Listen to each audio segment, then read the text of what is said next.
I am an emotional male, so I have to write things down, okay? My name is CurtisTaylor.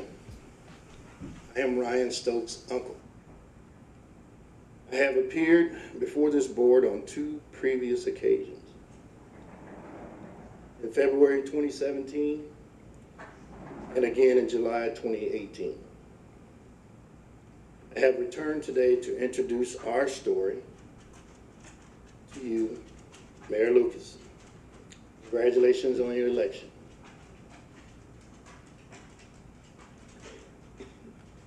I am here today because I hope our experience could be informative to you. You will need to decide how you will treat families like ours when our sons are shot and killed by members of our police force. On July 28, 2019, Ryan's family and friends gathered for a picnic on the 6th anniversary of Ryan's murder. We gathered to celebrate his life.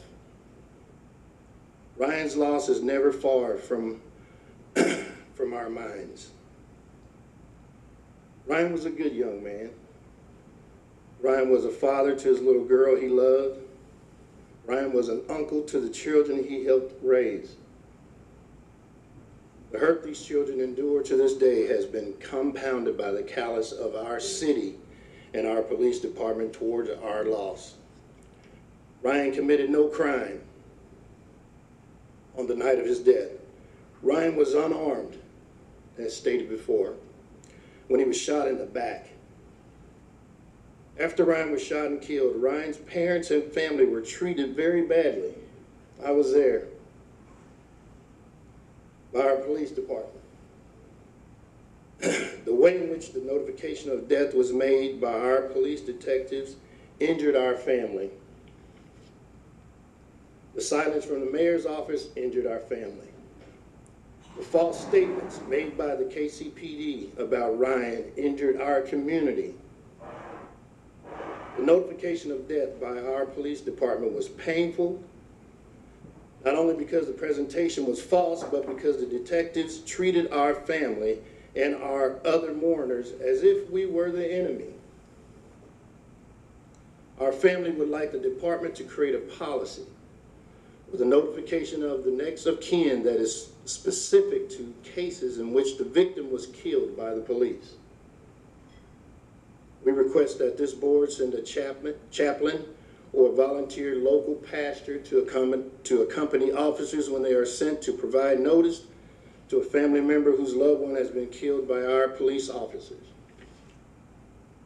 We request that a neutral statement about the circumstances of the death should be given, and the family should be assured that an objective investigation will take place.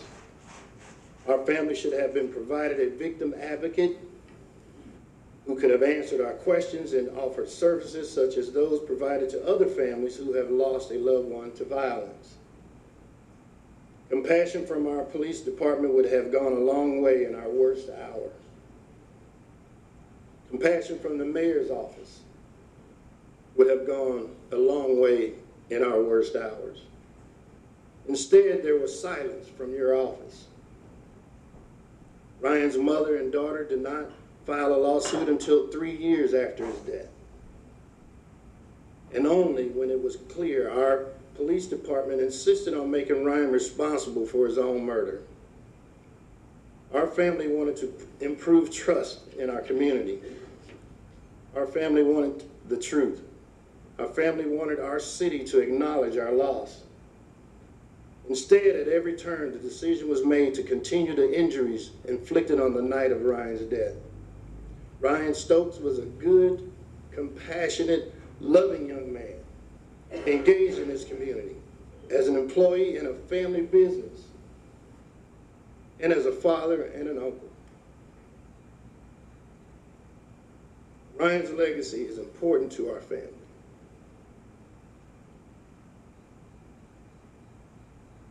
Mayor Lucas, I am here today to ask you to review your policies and choose compassion for families like mine.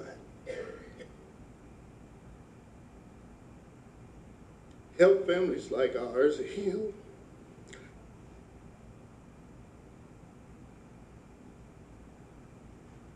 By showing us our city cares when our police officers shoot and kill those we love. Do not stand in silence when members of the community you ask to serve are in pain. Do not protect yourself from our pain. Do the hard thing. Do the right thing. Acknowledge the pain and suffering. Be compassionate. Be a compassionate mayor to all the citizens you serve.